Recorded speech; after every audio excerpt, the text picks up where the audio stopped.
Good evening, this is Cap, here to drive you crazy. And we're back at it with Boston Sports Talk number 4. So we'll just kick straight off into it, of course, assisted here by Miss Cabby. She's in a little bit of a bad mood today, but it's okay. Say hello, Cabby.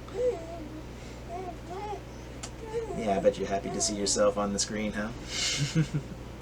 So we'll just jump straight into it. And obviously we'll go off Boston Bruins, currently standing at, again, 4th seed. Haven't done too much to improve, but yet haven't done too much to fall back either. Out of 31 games played, we are 17, 9, and 5 with only 39 points scored. Again, just staying right behind the Penguins, Islanders, and the Capitals, who have been pretty much showing that they're dominating to stay in their position, but we are very much in danger from falling behind on the Flyers, who have 38 points, but the difference between them is they have played 3 more games than us, have 4 more losses, but 1 less tie as well. So out of that record right now, we're just gotta have to improve. You know, we just lost to the Devils. We'll have another game against the Devils coming up pretty soon. And the team just constantly keeps showing that it's hard to really put as much trust into this team as necessary to be able to show that they are going to, you know, improve.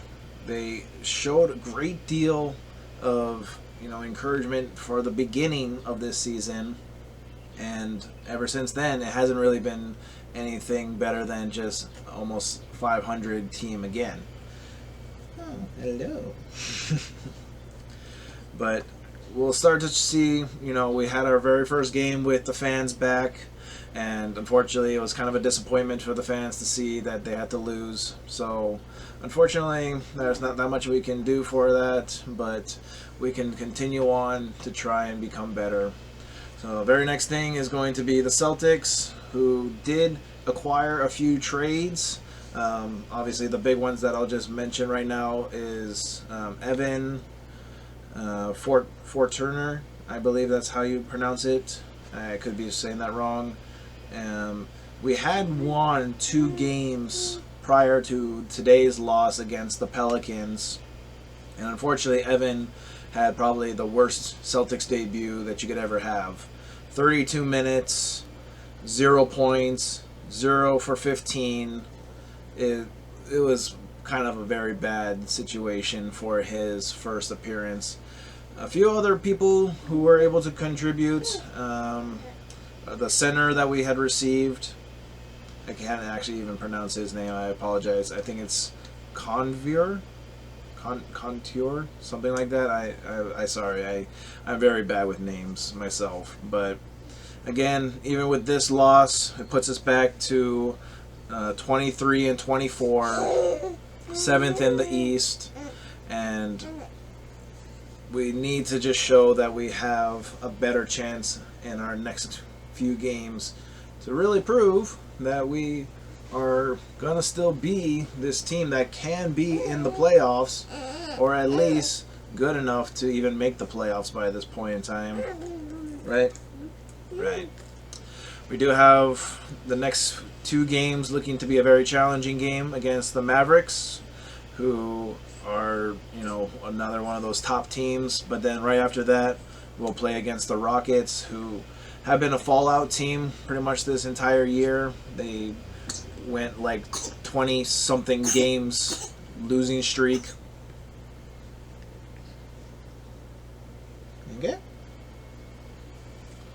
Sorry about that. I'm good. But anyway, the Celtics do need to prove themselves on this, or this season is just looking like a big disappointment, and with the fact that we did do some trades as well. Very next thing is the Boston Red Sox, and as of at least today, we had our win against the Braves. We'll have one more game against them tomorrow. It was a good solid game for us, 4-0 victory. And then we'll see exactly how the results will be for tomorrow's game. But officially after this video is posted, we will be in the regular season, where we're going to have our first series against the Orioles in Baltimore. The one thing that is kind of saddening for me is knowing that I love my baseball. I love everything about just listening to the game. I love watching the game. I was never one of those people who ever complained about the length of time. You know, it's a part of the, seventh inning stretch song. I don't care if I never get back, because games can last that long. You had a passion and a reason to care about your baseball team and the sport itself. You'd appreciate being there. Unfortunately, we're in modern day times where, and you can look up as many highlights about it saying that there's too many people who are distracted being on their own phones and not being into the game to really appreciate it as much as they should be. But I won't be the one to try and sound hypocritical, knowing that there's been times that I go to a baseball game to take pictures, to post it, to talk to people when I am there, but obviously normally between innings, so that way I don't ever miss the action. But I will be excited to see how the Red Sox will do. This is going to be their last game for the spring training before the regular season starts, so can't wait to get into some Red Sox baseball. And then last but not least, which really hasn't had too much reason to get into, but it'll be my last thing to talk about, obviously, which is going to be the New England Patriots. We've pretty much finalized on a lot of our, free agent signings. There's not much other people who I would want to talk about that we had picked up since. I mentioned everything from Kyle Van Noy and everyone else that really hasn't gone anywhere else since that point. So right now, the biggest focus is obviously team building, team bonding, and the NFL draft. So, of course, one of the bigger things that we'll talk about from that draft was obviously the 49ers, who had traded up to have the number 3 pick from the Dolphins, and unfortunately, it actually seemed for a second that we had maybe an opportunity to get back with Jimmy Garoppolo, but according to newer reports, we're showing that Jimmy G is not going to be available for any kind of trade, because the Patriots have now proven to show that they had no interest in wanting to be with him. So other little things that were popping up, and I'm kind of just looking up on them myself to say, former Patriots players saying that Jimmy G didn't earn teammates' trust while in New England, even though his point in time of saying that he was in there,